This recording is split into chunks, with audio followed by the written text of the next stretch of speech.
Om Swastiastu, Tabik Selamat Dengan Latai Salam Sisuk Karade Melempang. Saudara, kita bertemu dalam mata kuliah Purana, meskipun penyampaian kita secara online, karena kita semua masih harus belajar, bekerja dan berdoa dari rumah terkait dengan Corona ini. Dalam kesempatan ini kita akan membahas lanjutan dari pertemuan yang lalu yang membahas tentang keutamaan Purana. Jadi tema kita yang akan kita bahas dalam kesempatan ini adalah terkait dengan keutamaan Purana. Jadi mengapa Purana kemudian dijadikan salah satu bagian dari kitab Pustaka Weda. Jadi kita semua tahu bahwa pembagian atau kodifikasi Weda itu ada yang disebut dengan Sruti dan Smriti, sedangkan di dalam kitab Smriti nanti di dalamnya ada salah satunya adalah ada Itihasa dan Purana.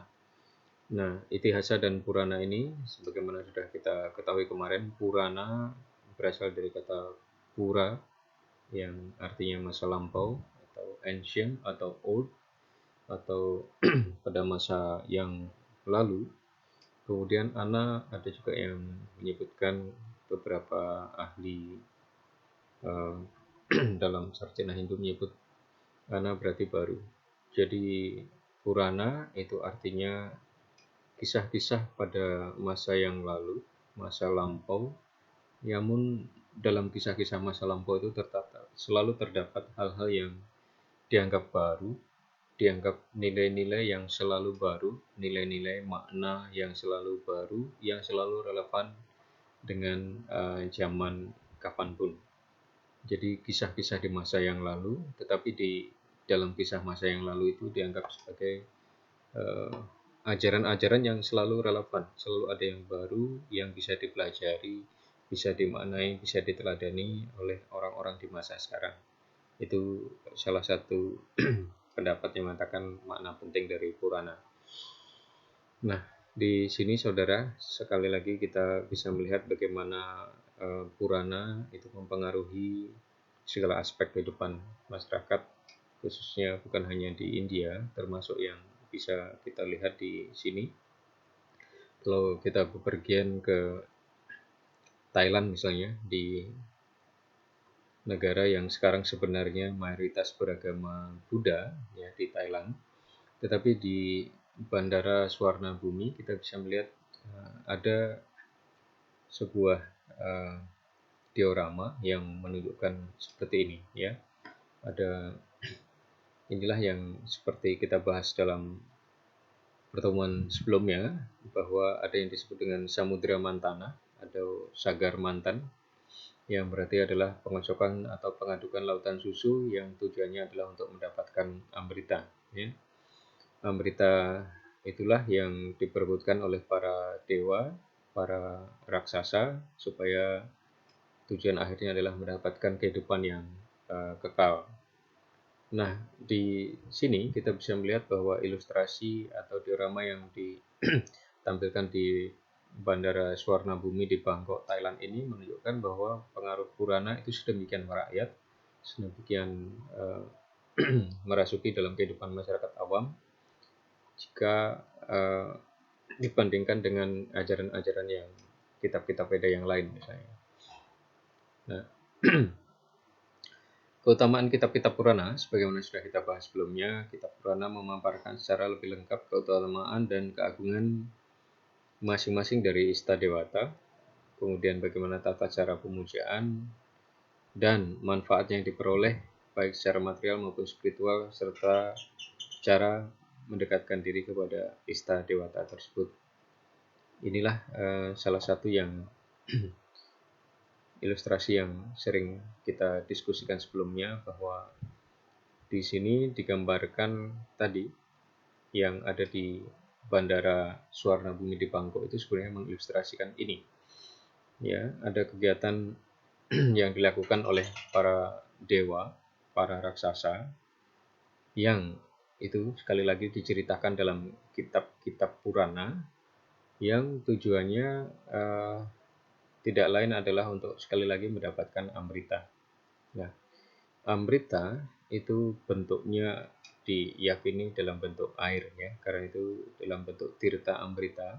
Nah, tirta amrita atau tirta inilah yang kemudian menjadi salah satu tujuan utama yang ingin diperoleh ketika umat Hindu melaksanakan persembahyangan, baik individu maupun kelompok di pura misalnya.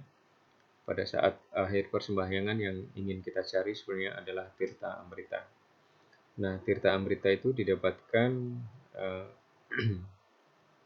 salah satunya adalah dilakukan oleh seorang pemangku atau pedanda yang melakukan puja di hadapan Padmasana. Dan Padmasana sebagaimana yang pernah kita diskusikan, sebenarnya bentuk Padmasana ini yang menjulang itu menyerupai apa yang ada di dalam Purana disebutkan sebagai Gunung Mandara yang digunakan sebagai alat atau media untuk pengocokan atau pengeboran lautan susu. Jadi sebagaimana salah satu contoh tersebut, Padmasana sebenarnya terinspirasi dari bentuk atau tampilan yang diceritakan di dalam Purana ya, tentang pengadukan lautan susu, sehingga nanti kita lihat di dalam konstruksi atau bangunan pura ya, arsitek bangunan pura terutama di Bali, Padmasana itu akan terdiri dari bangunan yang menjulang tinggi, kemudian di bawahnya ada naga, ada naga, lalu ada juga kura-kura yang tidak lain adalah kurma awatara. Kemudian di sini kita juga bisa melihat dalam ilustrasi ini sebenarnya pada saat pengadukan lautan susu itu sebelum keluarnya Amrita yang dinanti-nantikan oleh para dewa dan para raksasa, keluar duluan dari hasil pengocokan lautan susu itu adalah racun yang disebut dengan racun Kalakuta, yang kemudian itu hanya bisa ditaklukkan oleh Dewa Siwa. Nah, ini adalah salah satu contoh bagaimana di dalam Purana itu ya, kita melihat ada keagungan dari masing-masing Istadewata ya. Misalnya nanti ada kitab Siwa Purana atau kitab Wisnu Purana misalnya, itu di dalamnya kita bisa melihat bagaimana uraian atau kisah yang menjelaskan keagungan atau kehebatan, keluhuran, kemuliaan yang dimiliki atau dilakukan oleh para dewa.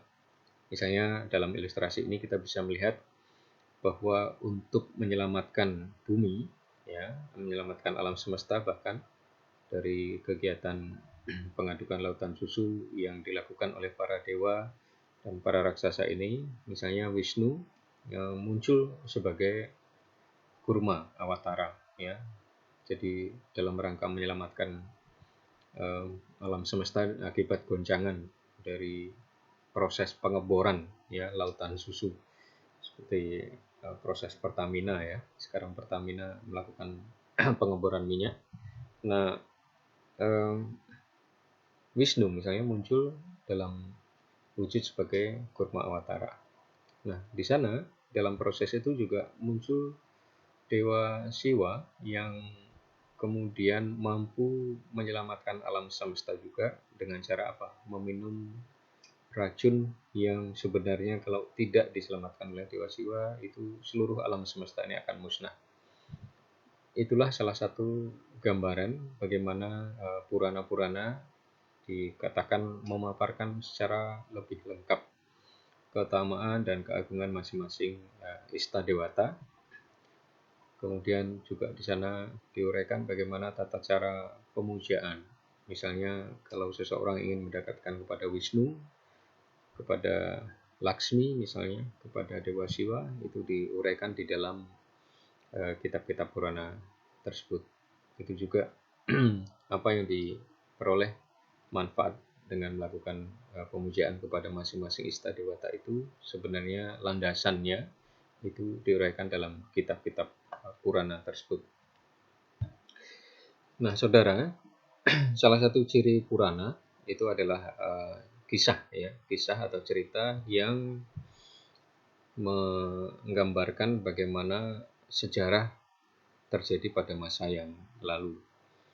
Nah, ilustrasi ini, ya, dalam gambar ini adalah salah satu ilustrasi yang dipaparkan dalam kitab Bhagavata Purana. Nanti kita akan bahas Purana itu terdiri apa saja, tapi salah satunya adalah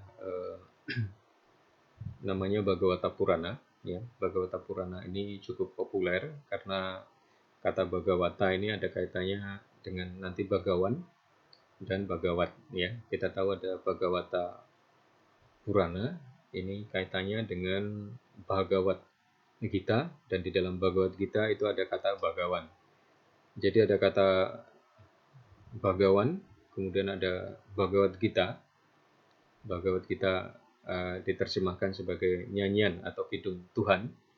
Lalu di sini di salah satu Purana disebutkan ada kitab yang namanya Bhagavata Purana. Jadi ada Bhagawan adalah sebutan untuk Tuhan Yang Maha Esa. Istilah Bhagawan itu biasanya adalah sebutan untuk Tuhan Yang Maha Esa. Kita tahu di dalam Bhagavad Gita misalnya ketika Krishna